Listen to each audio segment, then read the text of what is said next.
Buenas tardes. Buenas tardes, estudiantes de la Academia de Perú Libre. Hoy día vamos a tocar el tema de todo lo que es la sociedad familia y la convivencia familiar, según la Constitución, ¿no? O sea, la familia acorde a la legislación que hay en el país. Entonces, vayamos. ¿Qué cosa es la familia? ¿No? La familia, para comenzar, la familia es el núcleo principal de la sociedad. Buenas tardes a todos, buenas tardes alumnos, buenas tardes, bienvenidos. Muy agradecido también por su asistencia. El día de ayer hemos estado recibiendo los saludos de muchos de ustedes, de sus compañeros, porque ayer ha sido el día de los profesores y nos hace sentir con ganas de seguir para adelante. Repito, el día de hoy tenemos el tema de la familia o la convivencia familiar según lo que ordena nuestra legislación. Repito, la familia o la convivencia familiar de acuerdo a nuestra Constitución y todo lo que ocurre o todo lo que sucede dentro de la familia en, en el sometimiento a la ley. Decíamos entonces, la familia es el núcleo fundamental para la existencia de la sociedad. Es cierto, pues, si no hay familia, no hay sociedad, así de simple. Si no hay familia, no hay pueblo. Si no hay familia, no hay Estado. Si no hay familia, no hay desarrollo humano. Entonces, la familia es lo que da vida a una nación. Ahora, la familia normalmente está vinculado a lazos de consanguinidad, o sea, la relación consanguínea de una familia. Entonces tenemos 4 clases de familia. La primera es la familia biparental. ¿Qué es una familia biparental? Reunidas por lazos sanguíneos, es aquel matrimonio, esposo, esposa, que tienen hijos. La familia biparental no es otra cosa, podríamos decir, la familia tradicional, aquella compuesta por mamá, papá y los hijos. Esa es una familia biparental, la familia deseada, la familia tradicional. No quiere decir que sea la única, ni quiere decir que es la única que debe mantenerse a perpetuidad, sino simplemente es la familia tradicional y tal vez la mejor familia, tal vez, no quiere decir que sea lo único que debe haber, sino lo que uno quisiera. La otra familia es lo monoparental, es decir, que por diversos problemas se dan las separaciones, ¿no? Por diversos problemas, padres, cónyuges que nunca llegan a formalizar y solamente tuvieron una relación y fueron separadas. Es decir, la familia monoparental no es otra cosa que padre sin esposa, pero con hijos, o madre sin esposo, pero con hijos, ¿no? La mayoría en realidad dice madre soltera, no madre soltera, ¿por qué? Porque tiene hijos. Padre soltera, pocos, hay papás, pero igual tienen hijos, ¿ya? Entonces tenemos familia biparental, el matrimonio, ambos, con hijos, y familia monoparental, uno de ellos nada más con hijos, ¿ya? ¿Por qué el núcleo? ¿Por qué el núcleo? Porque es el brazo principal de un pueblo, es el brazo principal de una sociedad. No hay sociedad si no hay familia, así de simple. No hay familia, no hay pueblo si no hay familia. No hay Estado si no hay familia. Es la base principal de una sociedad, es la base principal de un Estado. Por eso es núcleo. Ya, entonces tenemos 2 tipos de familia. Familia biparental, esposo, esposa, con hijos. Familia monoparental, madre soltera con hijos, padre soltero con hijos. La otra familia que tenemos son las familias extensas. Es decir, aquellas familias que teniendo mamá, teniendo esposa, teniendo esposo, teniendo hijos, crían a un montón de familias. O sea, se hacen cargo del sobrino, se hacen cargo del tío, se hacen cargo del abuelo, se hacen cargo de los nietos, o sea, es la familia normal más otros parientes, ¿no? O sea, mantienen a los hijos de los hijos, o sea, a los nietos, mantienen a los sobrinos, mantienen a las tías, los tíos, viven con ellos, ¿no? Viven con ellos en un hogar bien grande. Son familias extensas. Y luego tenemos a las familias compuestas, es decir, que aparte de la familia con sus parientes de sangre, a eso se le agrega, digamos, los, los recogidos de la calle, ¿no? De pronto, de mucha pena, adopta un niño abandonado, ¿no? O simplemente una familia abandonada, ven para acá, vas a vivir conmigo, lo acoges bien, le das una crianza, lo tratas como si fuera tu familia, ¿no? Lo tratas como si fuera tu familia, son familias compuestas. O sea, aquellas personas que sin ser de sangre son acogidos por ti, tu pareja, y viven y los tratas como si fueran tu familia. Esto es la clásica definición. Sin embargo, han ocurrido cosas que la Organización Nacional de las Naciones Unidas y los Derechos Humanos han incorporado nuevos conceptos de lo que es una familia que veremos en el desarrollo. Por ejemplo, ¿qué ha ocurrido en los últimos 20 años? En los últimos 20 años se han incrementado las familias monoparentales, es decir, han abundado los divorcios, las separaciones. Esa es una situación real, ¿no? ¿Por qué? Porque de pronto hay muchas madres solteras, muchos padres solteros, los divorcios aumentan, te casas al año, a los 2 años te estás divorciando. El caso más claro, más patético que hemos vivido es que hubo elecciones a la alcaldía, ¿no? En todo el Perú se eligieron alcaldes. Y aquí en Lima, en la ciudad del Perú, el alcalde, uno de ellos, que era futbolista famoso, que es todavía alcalde, el alcalde Forsyth, no duró ni 2 meses su matrimonio. Se separó a los 2 meses. Se casó con una actriz famosa, ¿no? Una actriz famosa, pero a los 2 meses se separaron. Y el alcalde sigue haciendo su vida, divorciado. Sigue haciendo su vida, sigue siendo alcalde, ¿no? Hace su gestión. Entonces, en los últimos 20 años, esto es lo que ocurre lamentablemente en el mundo. Hay muchas separaciones, hay muchos divorcios, ¿no? Uno no sabe por qué se ha casado, por la cara bonita, por el físico, por la plata, por el dinero. Eso es lo malo. Que uno antes de casarse tiene que estudiar bien, analizar bien los antecedentes, ¿no? Un montón de factores. No es que ya por la cara bonita y por dinero te casas. Uno tiene que realmente conocer bien a él y a la familia de él para poder llegar a un matrimonio. Entonces, eso es lo que vivimos en los últimos 20 años. Hay muchos divorcios y estas familias monoparental son las que han crecido. ¿Y por qué? ¿Y por qué? Porque simplemente podemos decir a qué se debe estos divorcios, a qué se debe esta poca duración.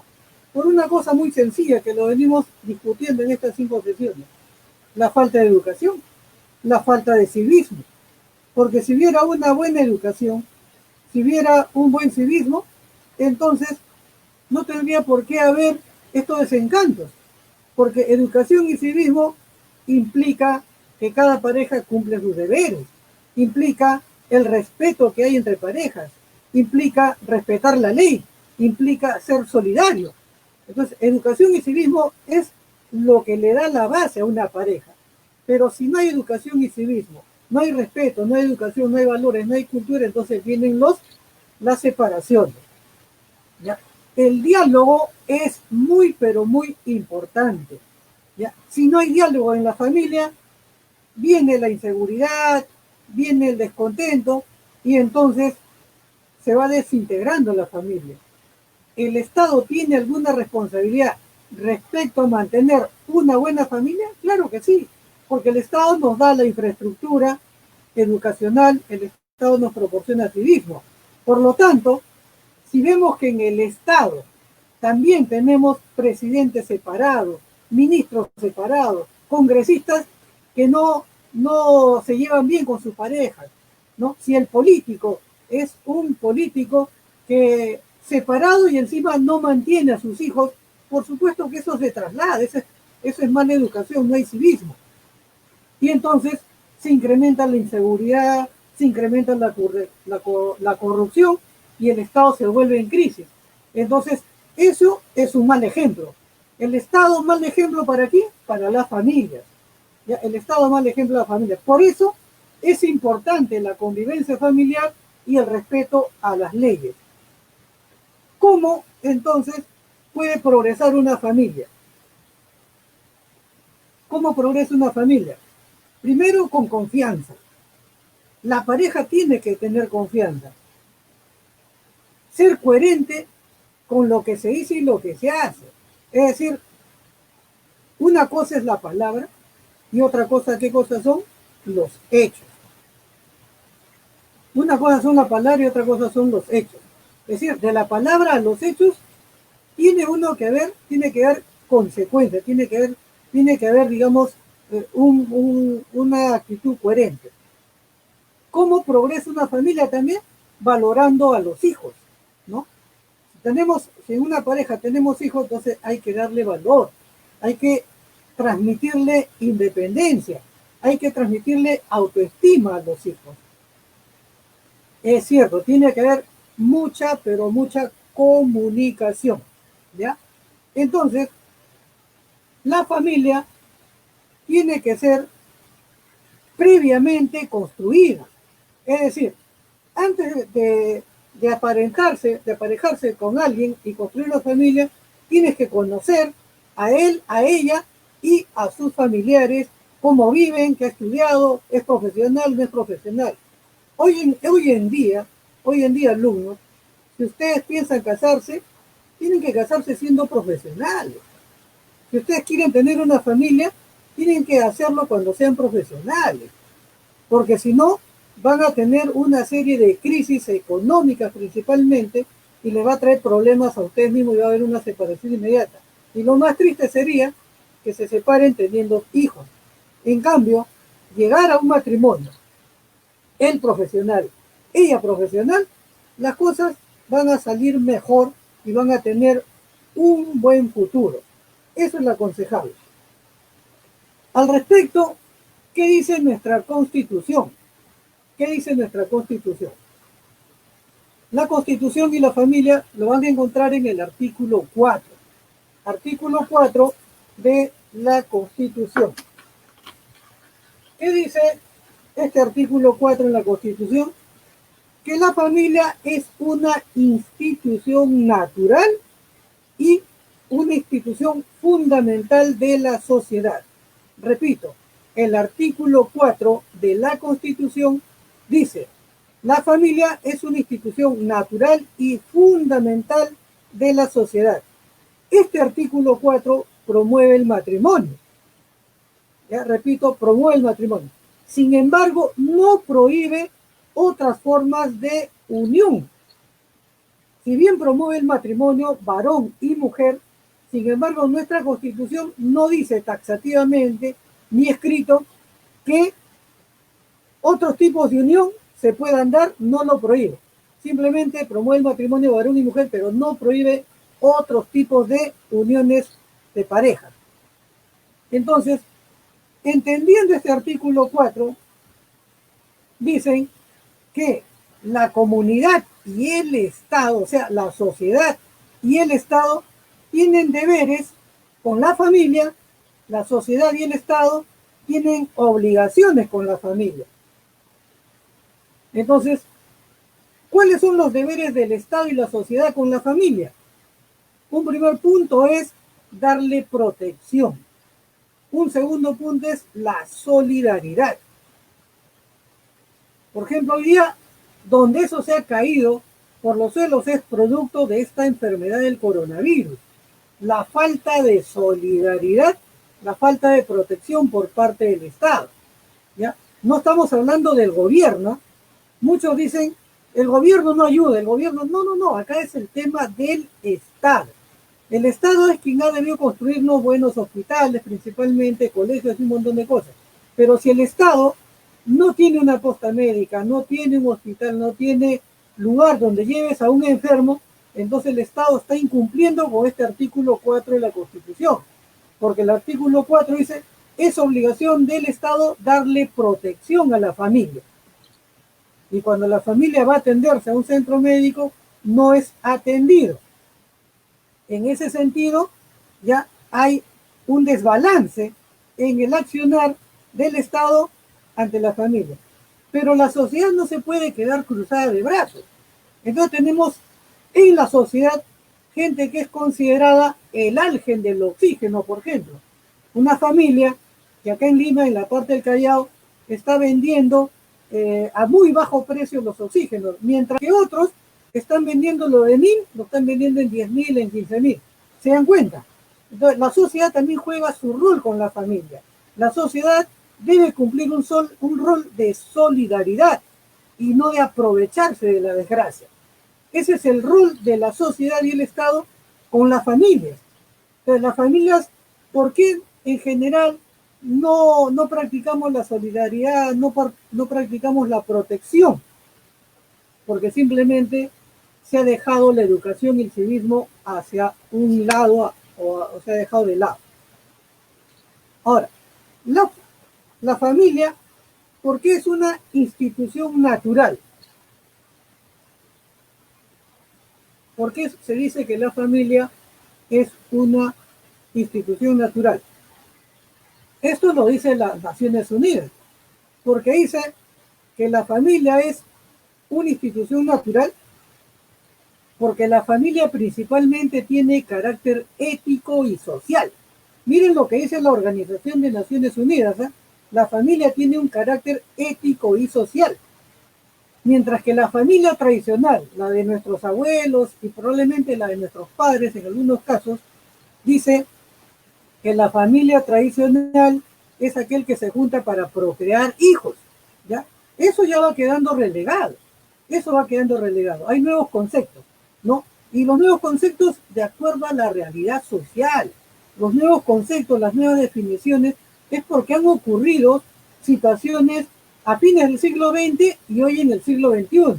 No podemos tratar a la familia como en el año 1950, 1960, 1970, ni siquiera 1980. En realidad, de 1990 a la actualidad, siglo XX, fines del siglo XX, a siglo XXI, han ocurrido una serie de situaciones en el desarrollo de las familias, ¿no? Que hacen que tengamos un nuevo concepto.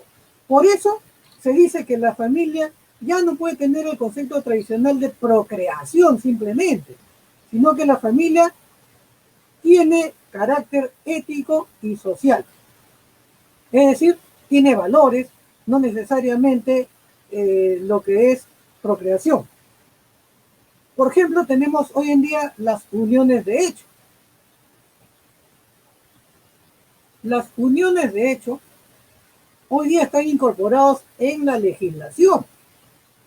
No exactamente en la Constitución, pero sí en el Código Civil, en la legislación. Las uniones de hecho es una costumbre, una vieja costumbre, que nunca o durante casi toda la vida estuvo al margen de la ley. La unión de hecho, sobre todo en zonas de provincia, en zonas alejadas de las ciudades, siempre se ha dado, sin necesidad de ir a una municipalidad a celebrar un matrimonio. Las parejas han convivido y siguen viviendo hasta ahora y han tenido hijos. Y ambas parejas les han dado una vida a estos hijos, los han matriculado al colegio, a la universidad incluso, y hasta ahora no se casan, ¿no? Esa convivencia no estaba legalizada, pero ya a fines del siglo XX y este siglo ya han sido incorporados en el Código Civil, no en la Constitución, sino en el Código Civil, de tal manera que las uniones de hecho o el concubinato es legal, es legal. Es decir, la unión de hecho concubinato no es otra cosa que las parejas que deciden vivir juntos. Se separan de sus hogares naturales y hombre y mujer deciden vivir juntos. pueden tener familia, pueden tener relaciones sexuales y tener familia y procrear sin necesidad de casarse. Es decir, el matrimonio legal según nuestra Constitución es aquel que se va a la municipalidad y celebran un casorio. De tal manera que el alcalde emite un certificado de la pareja que se une. Ese es un matrimonio legal. El matrimonio religioso no cuenta para fines legales. El matrimonio religioso no sirve para fines en la legislación peruana y en la legislación internacional. Normalmente cuando vas a tramitar algún documento, alguna entidad pública, te dicen certificado de matrimonio de los papás. Tiene que ser el certificado de matrimonio civil, que se le conoce hecho ante una municipalidad. El matrimonio religioso, el certificado que te emite un cura de una iglesia, no sirve para efectos del sistema jurídico en el Perú. ¿Ya? Entonces, el matrimonio reconocido legalmente es el de la municipalidad. ¿Ya? Ese acto es la que vale. Pero si no, ese es el matrimonio, según el artículo 4 de nuestra Constitución, pero según el Código Civil, o sea, una ley dada por el Congreso, dice que se reconocen las uniones de hecho. Es decir, parejas que se han juntado sin necesidad de ir ante una alcaldía. Y se han juntado y tienen hijos. Y cuando van a la reniega a reconocerlo al hijo, ambos dicen soy el papá, soy la mamá. Y entonces a los hijos le dan una serie de abrigos, protección. Son los padres que nunca se casaron. Ahora, esa forma de convivencia llamada también concubinato o uniones de hecho, inclusive es reconocida en la legislación laboral. ¿Por qué? Porque los padres, para darle un sostén laboral a la pareja y a los hijos y de ellos algún beneficio de atención médica, tienen que acreditar que conviven con una pareja. ¿Y cómo conviven? ¿Cómo acreditan que conviven con una pareja?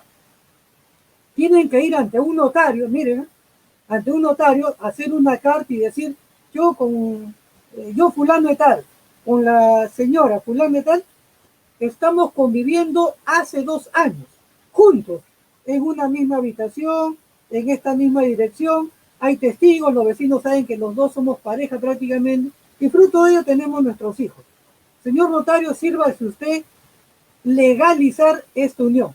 El notario va a emitir una suerte de certificado por el cual va a reconocer esa unión de hecho. El requisito en el Perú es demostrar que se tiene 2 años de convivencia. Eso es lo que dice la ley. Si durante 2 años convives, ¿no? Entonces la ley te reconoce como unión de hecho.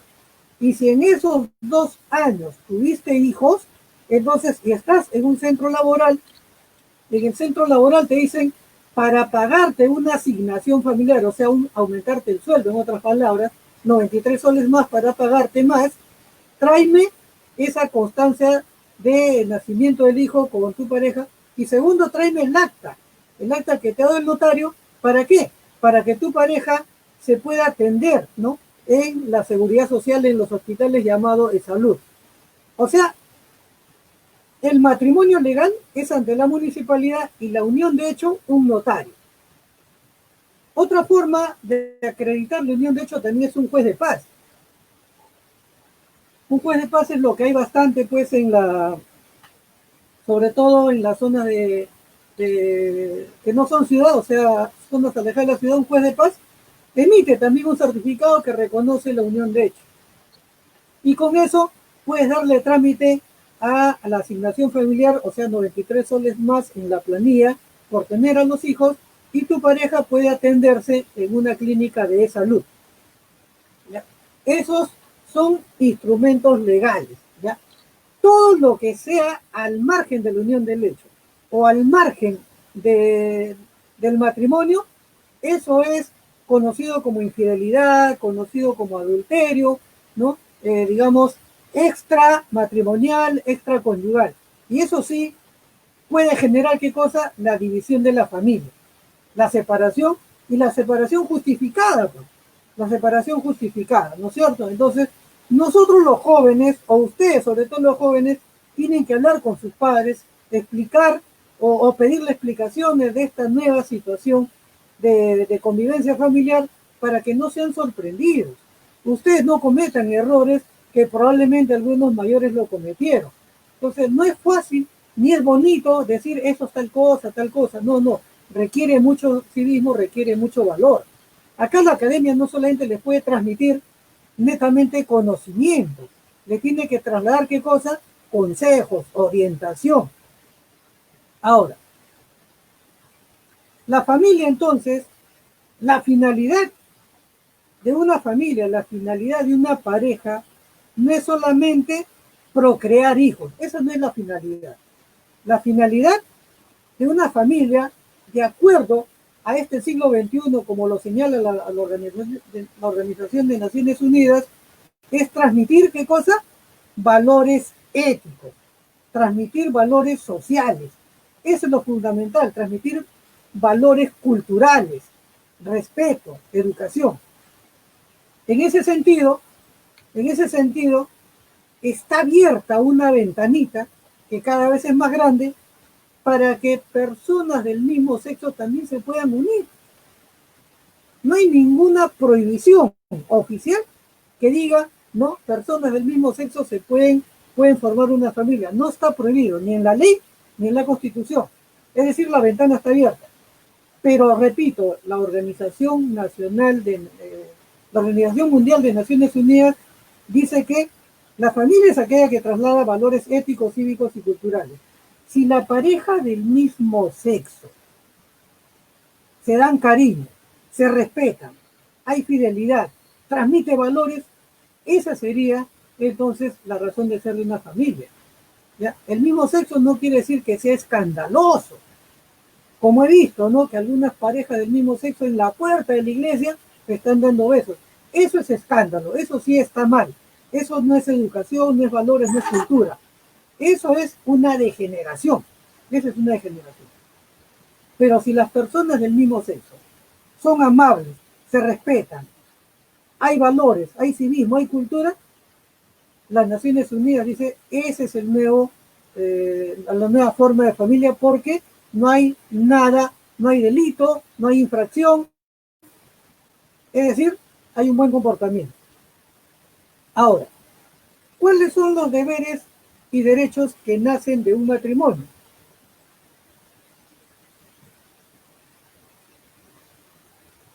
Repito, el matrimonio es ante la municipalidad, lo que reconoce el sistema jurídico. La iglesia tiene una opinión desde el punto de vista de la iglesia, digamos, un punto de vista ideológico. Pero la iglesia no tiene, digamos, espacio ante el sistema jurídico. Para la iglesia está mal, prohíbe, entre comillas, que se junten parejas del mismo sexo, ¿no es cierto? Pero no lo puede prohibir en el sistema jurídico. Puede opinar. La iglesia puede hablar, pero ahí no más. El sistema jurídico no lo ha prohibido, ¿me entiendes? De eso se trata, ¿ya? Entonces, pero dentro de una iglesia, el que convive en una iglesia tiene que someterse a esa iglesia, pues tiene sus propias reglas. O sea, cada institución tiene sus reglas. Por ejemplo, nosotros somos una academia, tenemos unas reglas, ¿no es cierto? Hay un horario, hay cursos, hay profesores, hay todo un cuadro. Nosotros no podemos aquí hablarte, decir que somos la academia de tal nombre, de tal nombre. No, no. Somos de la academia de Perú Libre, ¿se entiende? Entonces, cuando vas a una religión, a una iglesia, digamos, adventista, te sometes a esas reglas y te casas bajo esas reglas. Si vas a la religión católica, bajo esas reglas. Si vienes a esta academia, bajo estas reglas. Si te vas a otra academia, serán otras reglas. Esas son cositas muy particulares que ocurren en cada institución. Pero lo que norma en el país, lo general para el país, son dos cosas. El matrimonio en una municipalidad, cualquiera sea la religión que tengas, o la unión de hecho que tiene que luego validarse con un notario o un juez de paz, cualquiera sea la religión que tengas, cualquiera sea la ideología que tengas. Entonces, el matrimonio implica la unión, ¿no? La unión de dos personas que se respetan, que se conocen, que se valoran. Entonces, cuando se da esa unificación, ambos tienen los mismos derechos. Al unificarse, se vuelve como una sola persona. Repito, al unificarse la sociedad conyugal, ambos se vuelven como una sola persona. Es decir, una sola persona dice, esto es mío, esto es mío, esto es tuyo, esto es tuyo, esto es mío. O sea, una sola persona es ambas, los esposos son propietarios de lo mismo en todo. Por lo tanto, ambos, parejas que se han juntado, tienen los mismos derechos, tienen los mismos deberes, tienen las mismas obligaciones. La pareja que tiene hijos tiene obligaciones con los hijos. La pareja tiene derecho a la fidelidad. El esposo respeta a la esposa respeta al esposo. Es la fidelidad. No puede haber adulterio. ¿Entiendes? ¿Para qué te has casado? Te casas para vivir con una sola persona, no para estar con otro y con otro como era en la antigüedad, ¿no? Que un inca, un rey podía tener las esposas y el montón de parejas que quisiera. No, estamos en el siglo XXI. Es una situación en la que ya los tiempos han cambiado y hay más valores, hay cultura. Entonces, cuando decides convivir con una sola persona, no puedes convivir con otras personas. Tiene que haber educación, respeto, civismo, fidelidad. Cuando te juntas tiene que haber socorro recíproco. Mi esposa está mal, yo te ayudo. El esposo está mal, ella me ayuda. Como vemos ahora en la pandemia, esposas que llevan al hospital a los esposos, esposos que llevan a un médico a las esposas, a los hijos, ¿no? Ambos los llevan a los hijos a un médico, ambos llevan a los hijos a un colegio. ¿Se dan cuenta? O sea, tiene que haber un socorro recíproco, tiene que haber ayuda mutua, pero sobre todo tiene que haber respeto de ambos. Yo no te puedo faltar, no te puedo agredir. La esposa no lo puede agredir al cónyuge y viceversa. Ambos tienen que saber entender lo que es civismo, respeto recíproco. Es decir, tiene que haber honor para respetar un hogar en común. Y también deberes y derechos que nacen del matrimonio es la cohabitación, o sea, vivir juntos, dormir, la pareja, dormir en una misma cama, tener la convivencia sexual. Esas son las obligaciones y derechos que nacen del matrimonio. Miren, hay casos, por ejemplo, y esto lo señala la ley, que si uno de los dos rechaza a la pareja estando en la cama, rechaza a la pareja en las relaciones sexuales, entonces el rechazado puede ir a reclamar a la justicia, ¿no? O sea, puede reclamar al juez y decirle, estoy casado con mi pareja, nos llevamos bien, solo que en la cama no quiere tener relaciones, entonces puedes demandar. Y el juez va a obligar, ¿no?, a la pareja, ¿sabe qué? Es su esposo. Si no, divórciense. Si no van a tener relaciones, divórciense. Pero mientras no estén divorciados, el juez puede combinar a que tengas la cohabitación. O sea, eso es lo que permite el sistema jurídico y está bien, pues, porque para eso te has unido. No solamente te has unido para vivir, digamos, tener una casa, comodidades, carro y no tener relaciones. No, la convivencia es al 100% en todos los sentidos. ¿Y eso qué genera? Pues una convivencia que genera. Una convivencia genera la famosa paternidad responsable. ¿Qué cosa es una paternidad responsable entonces? Paternidad en el sentido que implica papá y mamá. Papá y mamá. Ya la Real Academia Española ha dicho que solamente eso es una palabra. Eso de paternidad y maternidad, no, hijos e hijas, no, es hijos y punto. Hijos implica la mujer y el varón. Ellas y ellos, no, es ellos nada más. Es ellos que implica varones y mujeres. El Consejo de Ministros y ministras, no, eso está mal. Es simplemente el Consejo de Ministros, porque hay ministros varones y hay ministros mujeres. Ya la Real Academia ya señaló que está mal dicho todas y todos. Eso está mal dicho. Es una degeneración. ¿Ya? Es una degeneración del vocablo oficial. Es simplemente todos y punto. No hay todos y todas, ministras y ministros, peruanos y peruanas. No hay, simplemente todos somos peruanos. Eso ya lo aclaró la Real Academia Española. Entonces, cuando decimos paternidad responsable, estamos hablando de ¿qué? De papá y mamá responsable. ¿Qué significa entonces paternidad responsable? Deberes y obligaciones de los papás, ¿con quién? Con los hijos, ¿ya? Deberes y obligaciones con los hijos, o sea, criar a los hijos con dignidad, crear a los hijos con dignidad, establecer, por supuesto, reglas de conducta, o en todo caso, reglas de convivencia con los hijos. Los hijos no pueden hacer lo que quieren, porque para eso los papás los están dando una educación con dignidad, ¿ya?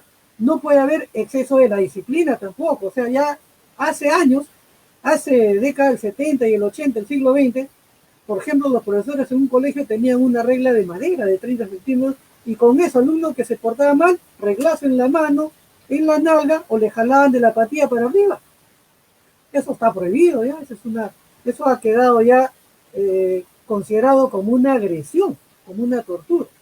Entonces hoy día no se puede en la casa tampoco golpear a los hijos, agarrarlos a chicotazos, no se puede. Al contrario, se conversa con ellos y se le dice las cosas buenas, ¿ya? Pero no se puede exceder. Disciplina no significa la letra con sangre entra, no, el amor con sangre entra, eso está prohibido. Está prohibido. Acá las cosas se hacen hablando, y más aún de padre a hijo. Hay que hablarles, hay que elogiarlos, hay que elevar su autoestima. ¿Ya? Lo principal es que los padres tienen que interesarse en la comunicación de los hijos. Al hijo cuando lo ves medio nervioso, que no quiere hablar, un poco distinto a lo normal, hijo, ven, comunícate conmigo. Comunícate conmigo. ¿No? ¿Quién mejor que te va a ayudar? El amigo es amigo. Familia es familia.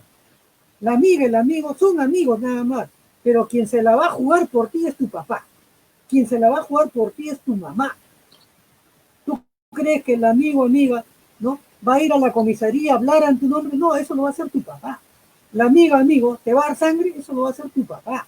La amiga, amigo, te va a llevar al hospital, va a pagar tu medicina, no, eso lo va a hacer tu papá, tu mamá. Y entonces tienes que confiar en tus padres y los padres tienen que saber comunicarse con los hijos. Esa es la paternidad responsable. ¿Ya? Estar muy atentos a nuestros hijos, elogiarlos, quererlos, poner ciertas reglas y nunca desampararlos.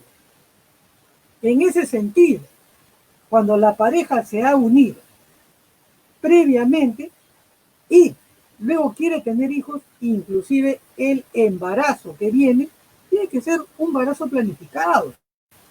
No que, me embaracé y no sabía, sin querer queriendo, no, eso no funciona. Eso trae problemas. El embarazo tiene que ser que ambos están de acuerdo, ambos quieren. Ya se planifica el embarazo. ¿Qué significa la patria potestad?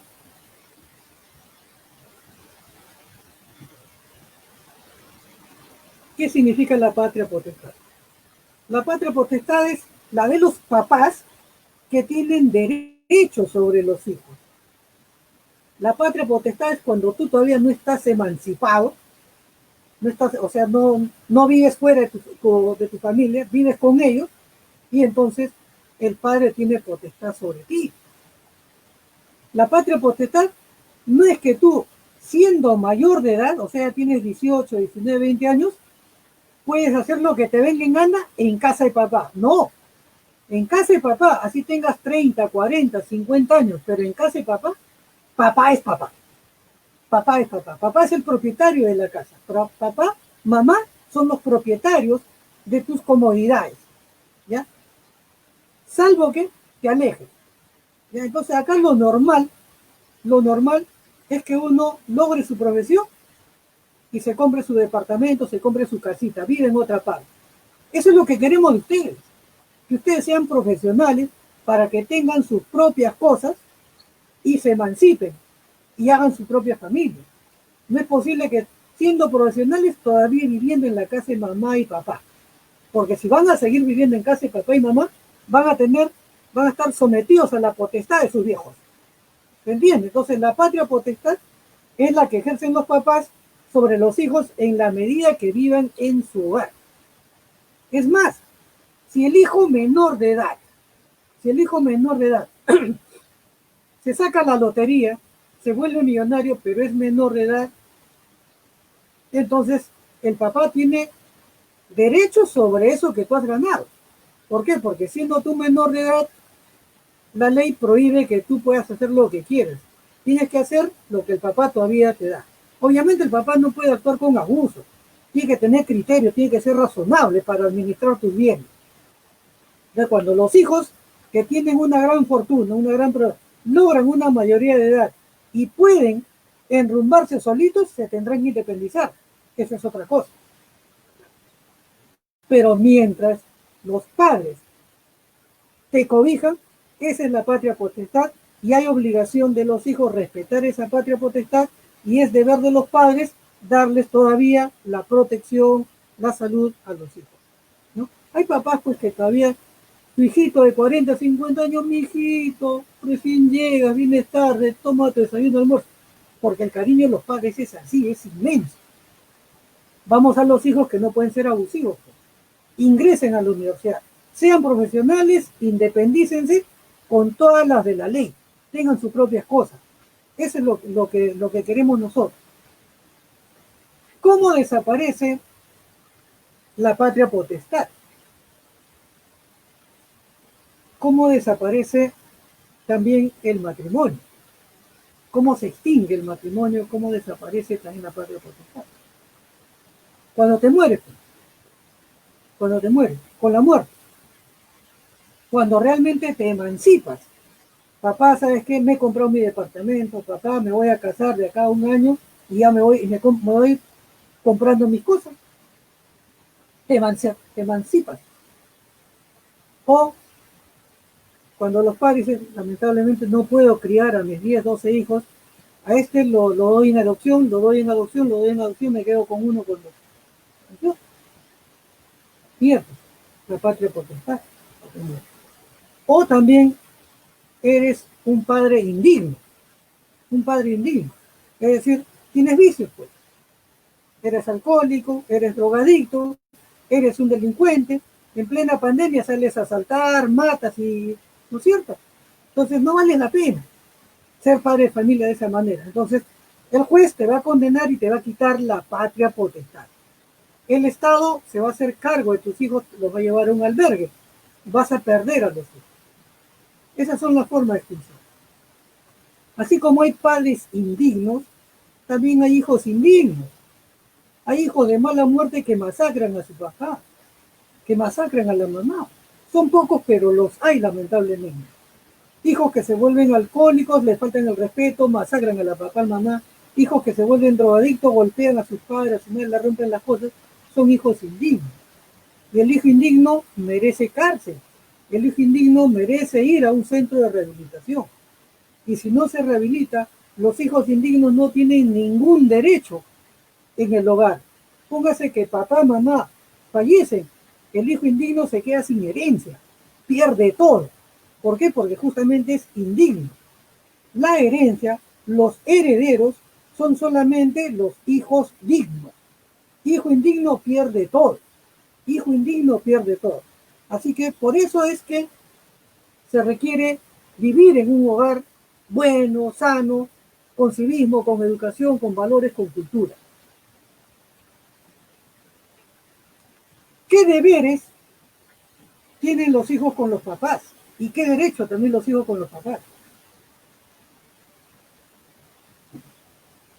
Primero, que los hijos tienen que confiar en sus papás. Ese es un deber. Deber de los hijos confiar en sus padres. Creer en sus padres.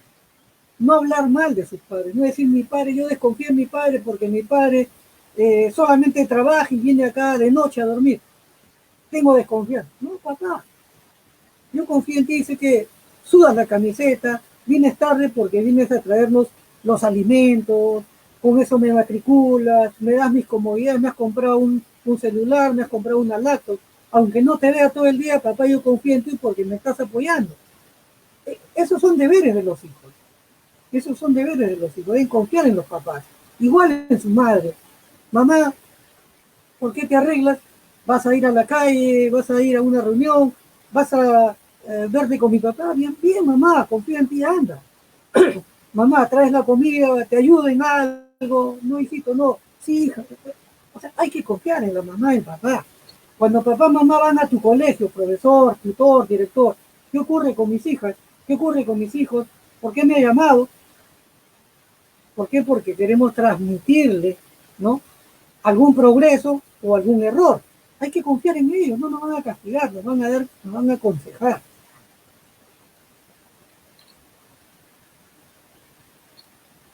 Otro de los deberes que tienen los hijos es darle atención a los papás. Hay que atender a los papás. ¿No es cierto? Yo llego tarde a mi casa, 6, 7 de la noche, con tanto frío que hay, mi hija me dice, papá, ¿te puedo dar un cafecito? Por supuesto que sí. Por supuesto que es un cafecito bien caliente. Papá, ¿te puedo planchar tu ropa? Pero claro que sí, hijito. Claro, hijito, plancha. El papá también te puede planchar la ropa, ¿qué problema hay? Mamá también te puede planchar la ropa. No hay ningún problema, son cariños, son amores, son respetos. Pero los hijos deben atender a los papás. Así como el papá te atiende, el hijo también debe atender, debe reciprocidad. Los hijos deben comprender a los papás, deben entender a los papás. Yo todavía juego mi pelota, me gusta mi deporte. Hasta antes de la pandemia, los sábados por la noche o domingos en la mañana, me iba a jugar mi fulbito con mis amigos. ¿Ya? Sin desayunar, me levantaba temprano y regresaba como a las 10:30, 11, ¿no? Entonces, ya mis hijos habían desayunado. Entonces ellos me entienden, dicen, sí, papá, al menos te recreas los domingos, sales a jugar, ¿no es cierto?, con tus amigos, te reencuentras. Lo que a mí siempre me ha gustado, aparte de mi profesión, es hacer deporte. Entonces, nos comprenden. ¿Qué derecho tienen los hijos con los papás? Y puede ser recíproco. Los hijos tienen derecho a la educación. Los papás estamos obligados a darle la mejor herencia, creo yo. La mejor herencia que los papás le podemos dar a nuestros hijos es un futuro. ¿Y cuál es su futuro? Estudien, pues. Si mi hija está en la universidad, es la mejor herencia que yo le puedo dar. En lo personal, yo me encuentro bastante satisfecho porque mis dos hijas están en la universidad. Una estudia administración y la otra estudia derecho. Yo me siento muy contento a estas alturas y me voy a sentir muy feliz al verlas tituladas dentro de poco. Pero es la mejor herencia, porque con su profesión pueden hacer lo que quieren, pueden cumplir sus sueños que quieren, pueden irse a vivir a donde quieran, pero ya siendo profesionales. La educación es la mejor herencia. Ese es el derecho que tienen los hijos. También tienen otros derechos. Por ejemplo, la diversión, el ocio, la recreación. Es un derecho. Hay que llevarlos a pasear, hay que llevarlos al cine. O toma tu propina, ándate al cine con tus amigas, con tus amigos, todavía eres jovencito. ¿No? Es un derecho que tienen los hijos de pedirle, papá, por favor, para mi recreación, para mi diversión. Los hijos tienen derecho a vivir. ¿Para qué tengo hijos? Para darle una vivienda, pues.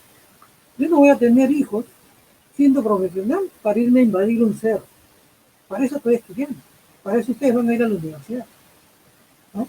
No van a ir a invadir un cerro y vivir como pobres o de extrema pobreza. Para eso no están acá. Ustedes en la academia tienen que meterse en la cabeza que no están para vivir feamente, malamente. Ustedes tienen que llegar a una universidad para ser felices, para lograr cosas que todavía no lo tienen. Una vivienda, su vivienda propia. Los papás por ahora les damos vivienda. Ese es el derecho que tienen ustedes, sus padres. Papá, acá está hijo, acá están hijos. Esta es la vivienda, este es el hogar por ahora. Los hijos tienen derecho a ser alimentados. Los padres estamos obligados a dar alimentación a los hijos. ¿Qué? Porque somos papás le vamos a prohibir a opinar. No, tienen libertad de expresión. Derecho a la libertad de expresión. Y un derecho muy elemental, muy fundamental que tienen los hijos es a ser tratados con cariño, con mucho amor, con dulzura a nuestros hijos. Ustedes también como hijos tienen, ¿qué cosa? Derecho a libertad de conciencia. Discrepen pues con la familia, discrepen con el papá. Papá, yo no estoy de acuerdo con tu ideología política. Yo no simpatizo con tu partido político. Yo quiero votar en estas elecciones así, yo quiero votar así. Quiero votar viciado, quiero votar en blanco, quiero votar por este candidato, por esta candidato. Libertad, los papás no te pueden imponer. Una cosa es que te hablemos, que te orientemos, pero la decisión es tuya para este tipo de libertad de conciencia. La decisión es tuya. Ya te orienté, tú tomas la decisión. Hay cosas que los padres no pueden imponer. Por eso se habla de libertad de conciencia, libertad de expresión.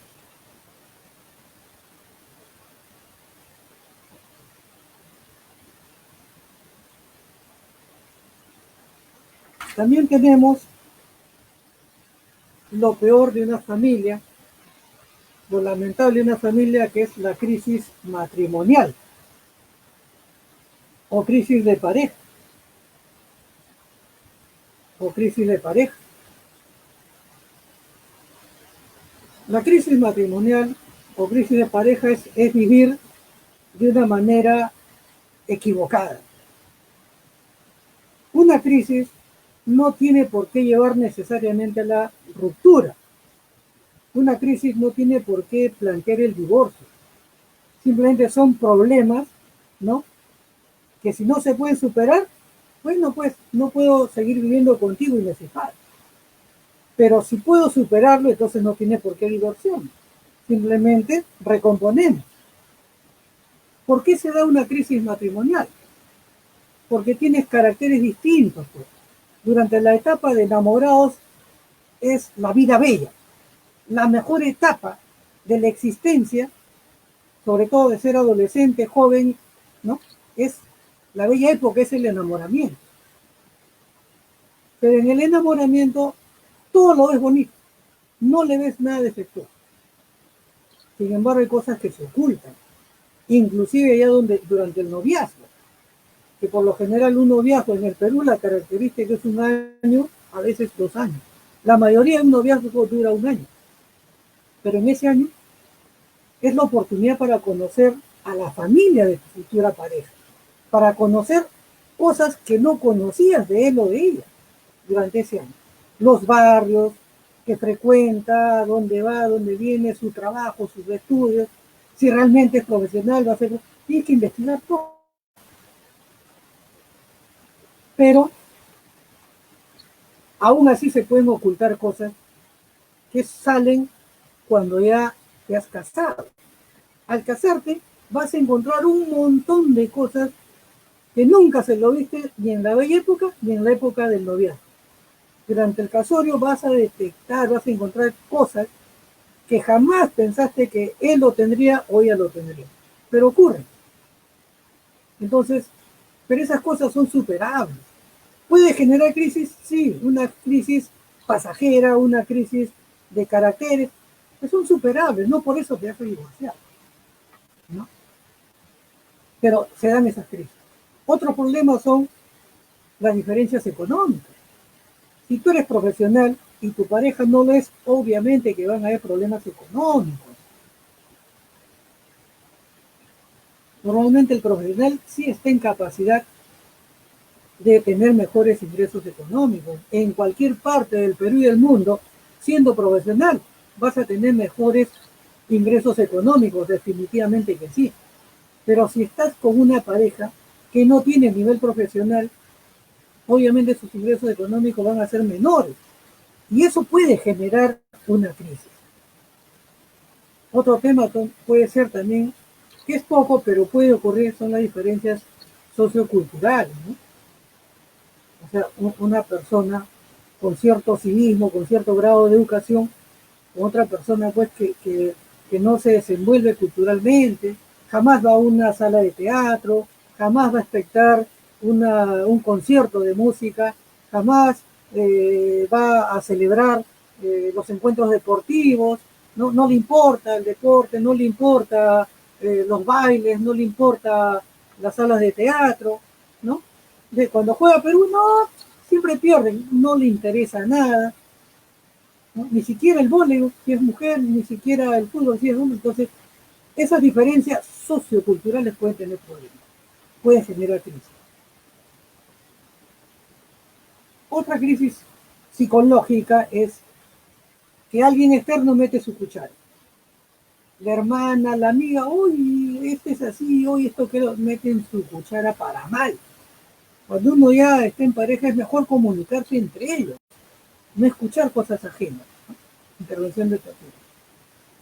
Peor que se metan los suegros, ¿no? Eso es lo peor que puede haber. Si ya te casaste, eso queda en tu nueva familia. No que te quejas con la mamá, me puse ahí, viene la suegra, oye, un metiche, no, es lo peor que puede haber. Papá metiche, suegro metiche es lo peor que puede haber. ¿Ya? Por eso es que cuando uno se casa, debe tener su propio hogar. Cuando uno se casa, debe comprar su propio departamento.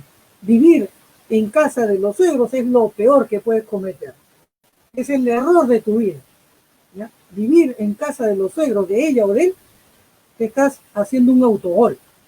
Te estás haciendo un autogol. Mejor retírate de esta academia, no me escuches y haz de tu vida cualquier otra cosa.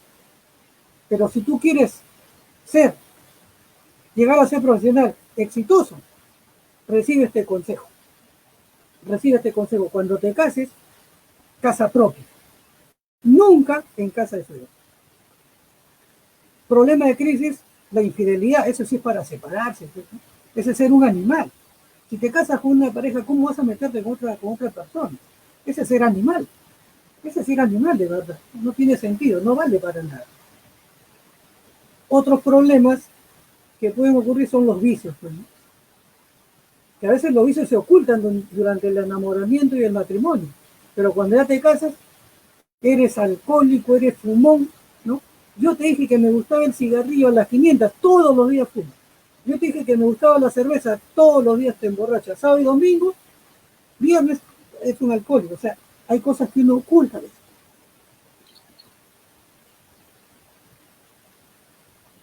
En todos los casos de estas crisis, eso es a nivel de pareja. Terceros no se pueden meter. Es a nivel de pareja. Entendiendo que la pareja son personas ya mayores de edad, son emancipados, han formado un hogar y por lo tanto, que ellos decidan. No tiene por qué venir un tercero. El suegro, la cuñada del cuñado, el padrino, el compadre, no, es de ustedes. Entonces, conversando, comunicándose, uno resuelve.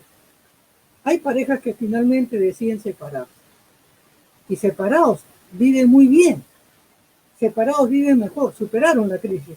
A veces es mejor, ¿no? Que estar ahí todos los días en crisis, ya. No nos pusimos de acuerdo, tenemos que separarnos y por lo tanto, y se vive mejor de verdad. Cuando hay que llegar a eso, hay que llegar, pues. Hay que llegar. Solo que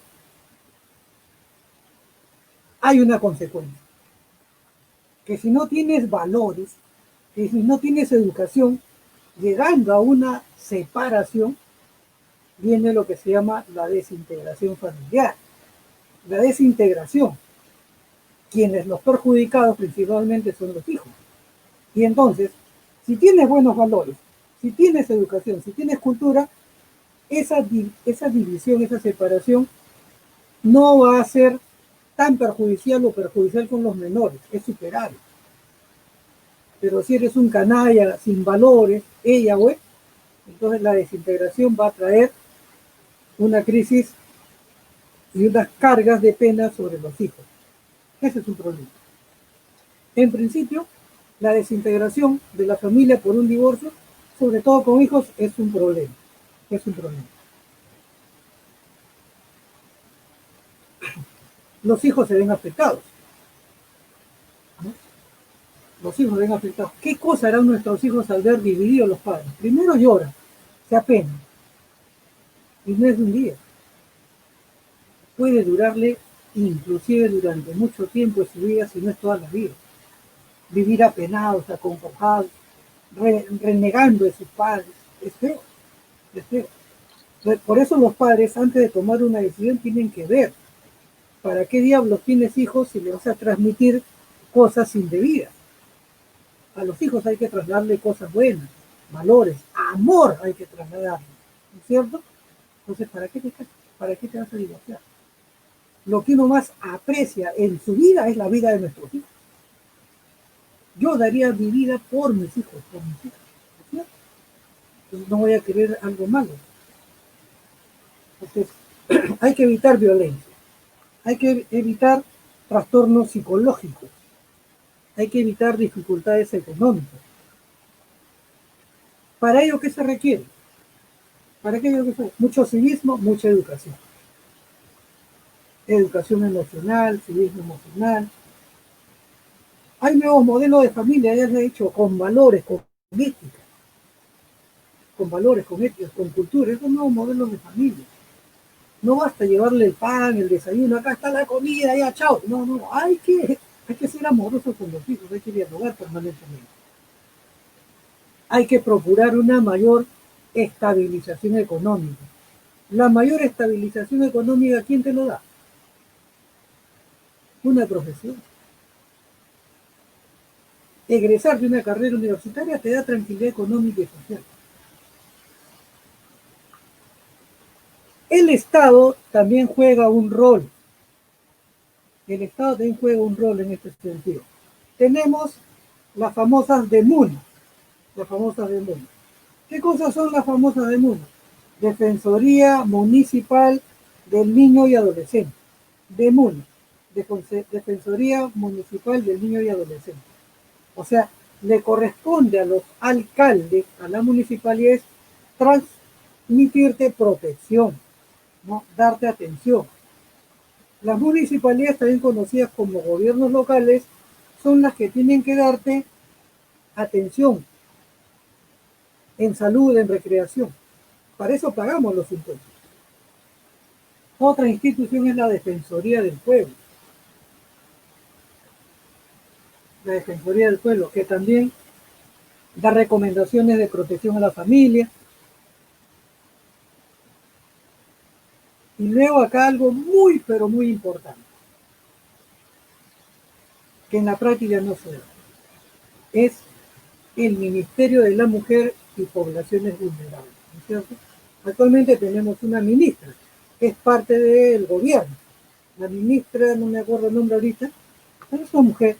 Ella es ministra de la Mujer y Poblaciones Vulnerables. Poblaciones vulnerables, principalmente los niños y los adolescentes y las mujeres, ¿no? Sobre todo si son pobres o de extrema pobreza. ¿Por qué los niños, población vulnerable? Porque muchas veces no se les permite, ¿no? Expresar, ¿no? Sus opiniones no son tomadas en cuenta por las instituciones jurídicas, ni por el Estado, ni por los mayores. No, no son tomadas en cuenta, son raras las expresiones de los chicos que son valoradas y tomadas en cuenta. Que por eso es considerado una población vulnerable. Entonces, este ministerio es la encargada de evitar pobreza, de evitar que se invadan los cerros, de evitar ollas comunes, de evitar que los chicos no estudien. O sea, este ministerio es que debe darle celular, tablet, computadora a todo este montón de gente que quiere estudiar. El Ministerio de Educación está dando el dictado de clases para no perder el año escolar, pero no le está dando equipo de informática. Entonces, el Ministerio de Mujeres es quien tiene que proveer de estos equipos de informática para todo este sector que es población vulnerable. Bien, nosotros tenemos 10 preguntas que vamos a proceder a resolver, ¿no? Preguntas de un posible examen de admisión.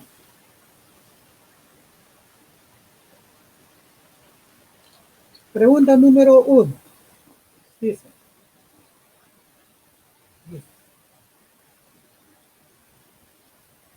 es la reunión de los representantes elegidos por el pueblo.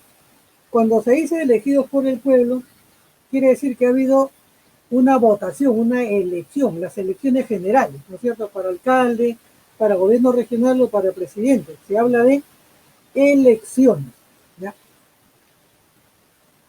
Cuando estos elegidos se reúnen para cumplir una función, en este caso, dictar una nueva carta magna implica una nueva constitución. O sea, se reúnen los elegidos por el pueblo para hacer una nueva constitución. ¿Quiénes son? El Poder Judicial, la Asamblea Constituyente, el Congreso de la República, el Poder Ejecutivo o el Congreso Constituyente. La respuesta es la letra E, Congreso Constituyente. Congreso Constituyente. ¿Por qué? Porque solamente se dedican a redactar una nueva constitución. ¿Ya? El Congreso da un montón de leyes, pero aquellos que son elegidos exclusivamente para nombrar una nueva constitución, ese se llama Congreso Constituyente. La respuesta es la letra E. Pregunta número 2. La Asamblea Constituyente en nuestro país, en el año de 1978, tuvo como función exclusiva elaborar y redactar una nueva constitución, la constitución del año 79. Ahora, ¿por qué Asamblea Constituyente y no Congreso Constituyente? Miren, Congreso Constituyente es elegido por el pueblo. Una Asamblea Constituyente es nombrada por el gobierno. Ahora, la Asamblea Constituyente fue nombrada por un gobierno de facto, un gobierno dictatorial. O sea, el gobierno impuso que se trabaje una nueva constitución, ¿me entiendes? Esa es la diferencia. Asamblea Constituyente, producto de un gobierno de facto, y Congreso Constituyente porque es elegido por el pueblo. En este caso, la Asamblea Constituyente, en el año 78 había un gobierno militar que creó una Asamblea Constituyente para hacer la Constitución del año 79. Pero hubieron personalidades políticas, igual que hay hoy en día un montón de políticos. Pero alguien de esos políticos tuvo que presidir esa Asamblea Constituyente. ¿Quiénes fueron? José Carlos Mariátegui, que fue una persona, digamos, histórica en el país en el siglo XX. Fernando Belaúnde Terry, que llegó a ser presidente 2 veces del Perú. Víctor Raúl Ayala Torre, que fue fundador del Partido Aprista. Valentín Paniagua, un señor que fue por el Congreso nombrado presidente por medio año. Y Juan Velasco Alvarado, que fue un gobernante del año 68 hasta el año 73, producto de un golpe militar. ¿Quiénes de ellos presidió esta Asamblea Constituyente? La respuesta es la letra C, Víctor Raúl Haya de la Torre. Y miren, este señor Víctor Raúl Haya de la Torre, él, estando ya muy enfermo, casi al morir, llegó a firmar la famosa Constitución de aquel año. Y al siguiente día muere.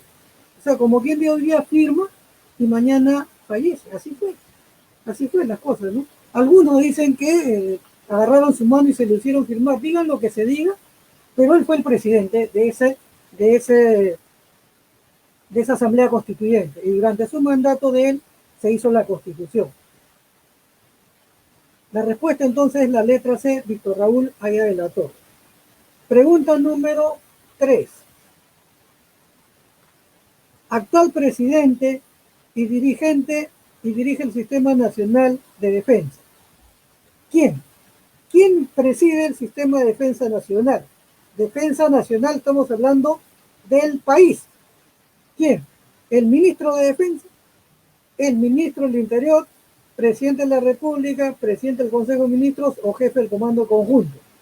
La respuesta, la letra es C. Muy bien. El presidente. Ministro de Defensa solamente actúa cuando hay guerra, nada más. Pero la defensa nacional es permanente. Por ejemplo, ahorita ahorita es este tema de la pandemia, hay que ofrecer una defensa nacional ante esta pandemia. El presidente sale todos los días, casi a diario sale a dirigir, a dar manifestación, a mandar un ministro por acá, un ministro por allá, ejerce la defensa nacional.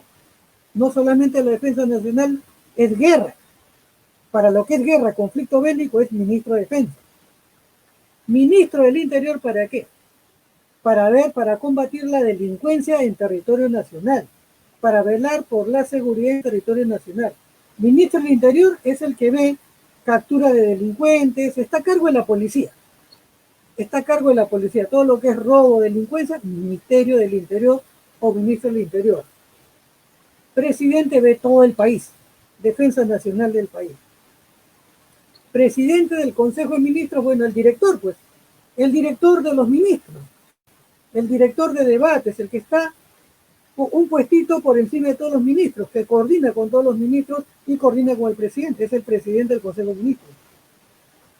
Y jefe del Comando Conjunto de las Fuerzas Armadas, es que en el Perú tenemos Fuerza Naval, la Marina, Fuerza Aérea o del Aire, ¿no? Y tenemos la Fuerza Terrestre o conocido como Ejército.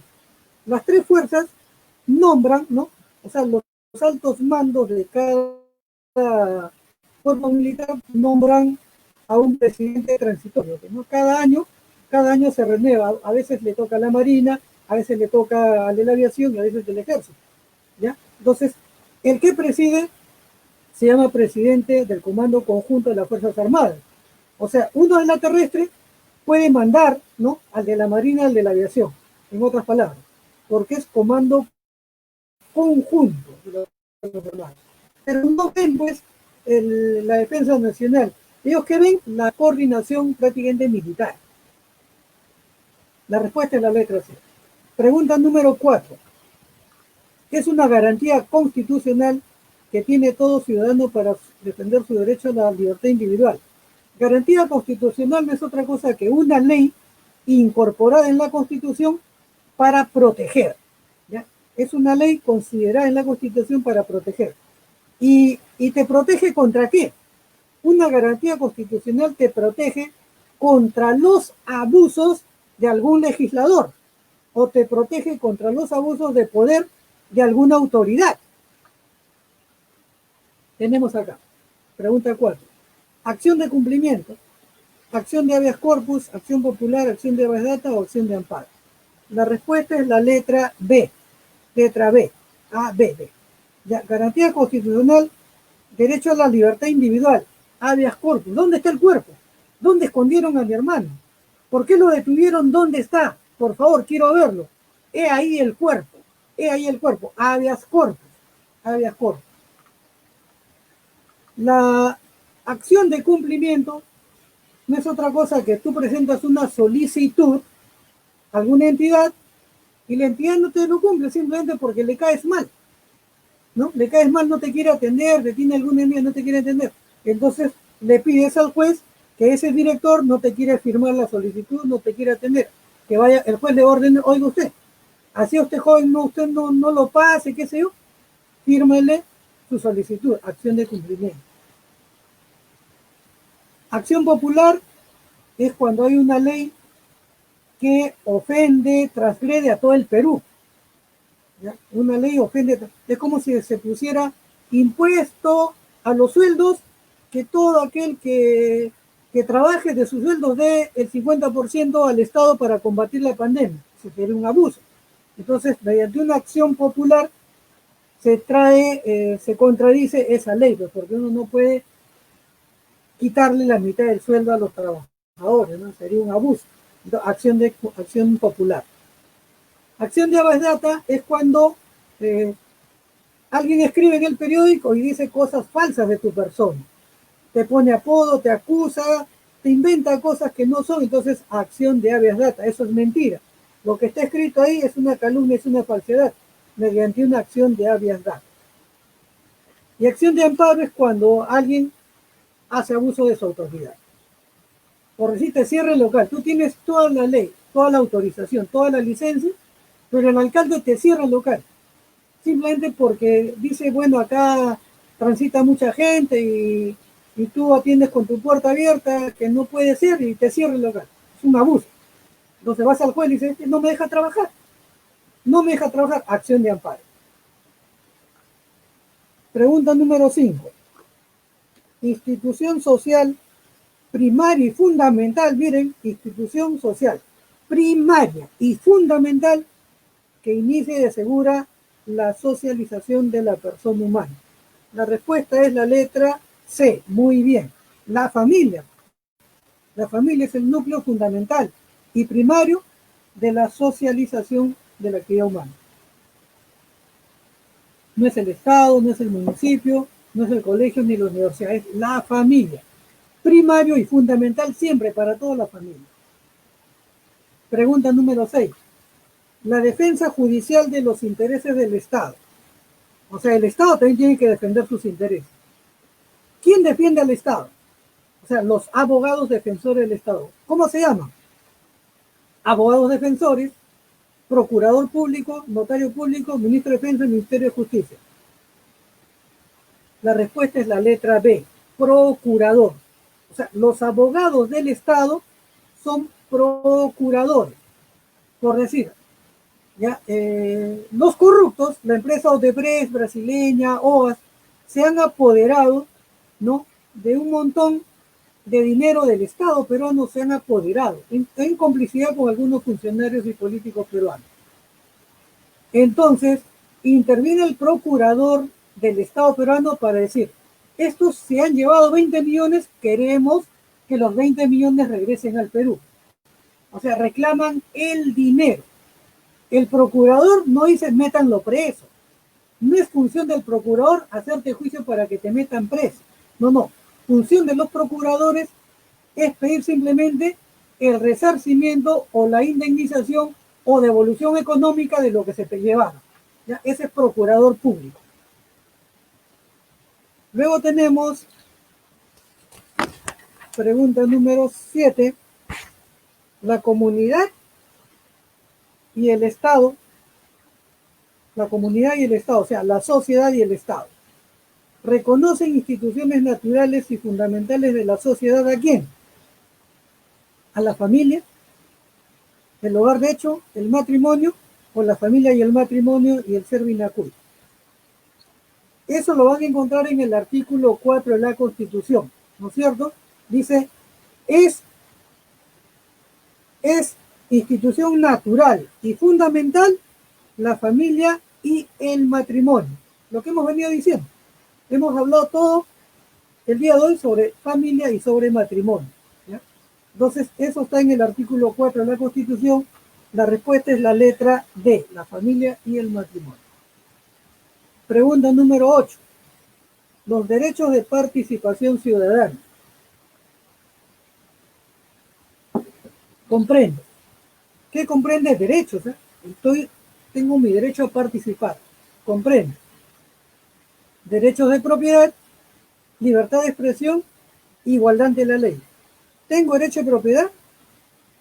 ¿Tengo libertad de expresión, igualdad ante la ley? ¿Son mis derechos de participación ciudadana? Respuesta B.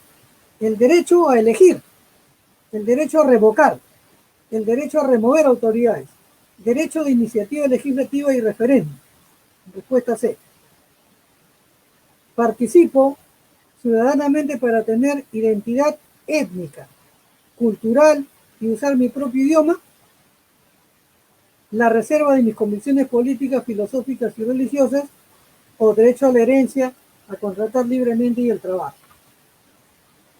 Participación ciudadana implica una forma de presión ante el gobierno local, ¿ya? Entonces, ante el alcalde, una suerte de participación con cierta voz y voto. Esa es la participación ciudadana, con cierta voz y voto. Entonces, ¿tiene derecho a elegir? Sí. Participación porque elegimos para que se haga tal o cual de cosa a su nombre tal delegado. Participación ciudadana, ¿podemos cambiar a este delegado? ¿Podemos cambiar a este alcalde? ¿Revocar? Sí. ¿Podemos revocar al alcalde? Sí. ¿Podemos remover a la autoridad? Sí. Por lo tanto, proponemos esta modificación, sí. y muchas veces para cambiar alguna legislación tenemos que hacer un referéndum. Entonces la respuesta es la letra B. ¿Ya? Respuesta es la letra B. Pregunta número 9. La actual constitución política, que viene del año de 1993, define al Perú como un Estado. Es un Estado neoliberal y a la vez socialista, ambas cosas. Es un Estado socialista y democrático. Es un Estado democrático, cristiano y anárquico. Es un Estado nacionalista y autárquico, o es un Estado democrático, social, independiente y soberano, según nuestra Constitución, no según lo que pienso yo, lo que piensan ustedes, no es según nuestra ideología o nuestro pensamiento, sino lo que señala la ley, por escrito en la ley. ¿Ya? Entonces, según lo que está escrito en la Constitución, la respuesta es la letra E. Es un Estado democrático, o sea, se escucha a todo el mundo. Todo el mundo puede opinar, la radio dice esto, la televisión dice esto, la prensa dice esto, es democrático. El Congreso dice una cosa, el gobierno dice una cosa, es democrático, hay libertad de expresión. ¿Ya? En un Estado democrático se permite aquello. Social, es un Estado social, sí, pues porque acá hay diversas sociedades. Hay pobres, extrema pobreza, hay clase media, están los ricos y la clase alta o la alta sociedad. Estamos divididos en clases sociales. Entonces estamos en un Estado democrático y social. Independiente sí, porque el Perú es el Perú no está sujeto a las leyes de Ecuador, de Argentina, de Estados Unidos, que pueden haber ciertas influencias de otros países, sí, pero finalmente la decisión es de los gobernantes peruanos. ¿Ya? Y finalmente su soberanía, que es una soberanía que tienes pueblo, tienes territorio, ¿no? Y tienes población, ¿no? Entonces, eso es una soberanía. Entonces, la respuesta es la letra E. Finalmente, la pregunta número 10. El ejercicio de la ciudadanía. Ciudadanía, ¿no? El ejercicio de la ciudadanía se suspende por. ¿Cuándo te suspenden una ciudadanía? Porque te fuiste del país, eres fugitivo, eres Toledo, eres el juez Inostroza, el que se han fugado del país, varios que se han fugado del país. Por eso se pierde la ciudadanía, porque te fugas, porque te incorporaste a las Fuerzas Armadas y ya no puedes actuar como ningún civil, te incorporaste a la Policía Nacional del Perú y ya no tienes derechos civiles, es solamente militar y policial, o porque te detuvieron por 2 o 3 días. Durante esos 2 o 3 días pierdes tus deberes y tus derechos o tu ejercicio ciudadano, o porque tienes orden de captura, te están buscando, tienes orden de captura. O porque tienes sentencia, o sea, ya es cosa juzgada. Sentencia es cosa juzgada. Y estás inhabilitado de todos tus derechos políticos. Esa es la respuesta, la última, la letra D. Ya está sentenciado, y el sentenciado, pues al estar en cárcel, prisionero, no pierde sus derechos ciudadanos, ¿no? Sus derechos políticos, pierde todo prácticamente, estar encerrado en una cárcel. Feamente en el Perú, el que está en la cárcel es estar en el infierno, que no se lo deseamos a nadie, es lo peor que puede haber estar en la cárcel. Bien, alumnos, aquí concluimos por el día de hoy. Sigan así estudiando, les deseo mucha suerte, mucha felicidad y gracias por haberme escuchado atento. Muy buenas tardes, muy buenas noches. Chao, chao.